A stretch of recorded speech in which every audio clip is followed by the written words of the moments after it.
Hello everyone. So రీసెంట్గా నేను Hyderabad visit చేశాక కాచిగూడలో దిగి బంజారాహిల్స్ వైపు వెళ్తున్నప్పుడు ఆల్టో బోర్డ్ చేసుకుని బంజారాహిల్స్ వైపు వెళ్ళా. ఎంత గ్రీనరీ కనిపించింది, మీరు రోడ్స్ కూడా చూడొచ్చు, ఎంత బాగా మెయింటైన్ చేశారు. ఇందులో ట్రాఫిక్ కూడా ఉంది, ఇప్పుడు అంతా ట్రాఫిక్ లేదు. అండ్ రోడ్స్ కూడా బాగానే మెయింటైన్ చేసి పెట్టారు మా గవర్నమెంట్, తెలంగాణ గవర్నమెంట్. ఇది ఒక మంచి ఇనిషియేటివ్ తీసుకొని they maintain the roads well.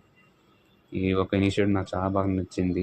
ఇంకా కొన్ని స్పాట్స్ నేను కవర్ చేయలేకపోయాడు, ఎందుకంటే నేను కేవలం మూడు రోజు కోసమే నేను వెళ్ళాడు హైదరాబాద్కి. పర్సనల్ ఎమర్జెన్సీ ఉండడం వల్ల నేను వెళ్ళాల్సింది హైదరాబాద్కి. బట్ ఇంకా కొన్ని స్పాట్స్ కవర్ చేయాల్సింది. ఖచ్చితంగా నెక్స్ట్ టైం వెళ్తున్నప్పుడు దాన్ని మొత్తం కవర్ చేసి మీకు రివ్యూలో పెట్టి చూపిస్తాను యూట్యూబ్లో అండ్ ఇన్స్టాగ్రామ్లో. మీరు అక్కడ వెళ్ళి చూడొచ్చు. అండ్ మీరు ఎంతోమంది హైదరాబాద్ విజిట్ చేశాక మీ ఫేవరెట్ స్పాట్ ఏంటో కింద కామెంట్ సెక్షన్లో కామెంట్ చేసి చెప్పండి. సో నేను next blog. Good bye. Video నచ్చితే ఒక లైక్ కొట్టండి అండ్ మీ ఫ్రెండ్స్ ఫ్యామిలీ వాళ్ళతో ఈ రీల్ షేర్ చేసుకోండి. అండ్ ఇలాంటి చాలా ఇన్ఫర్మేటివ్ వీడియోస్ కోసం do not forget to follow my ఈ ఇన్స్టాగ్రామ్ పేజ్ అండ్ ఆల్సో యూట్యూబ్లో కూడా మీరు నా ఛానల్ని సబ్స్క్రైబ్ అవ్వచ్చు. See you in the next blog. Good bye.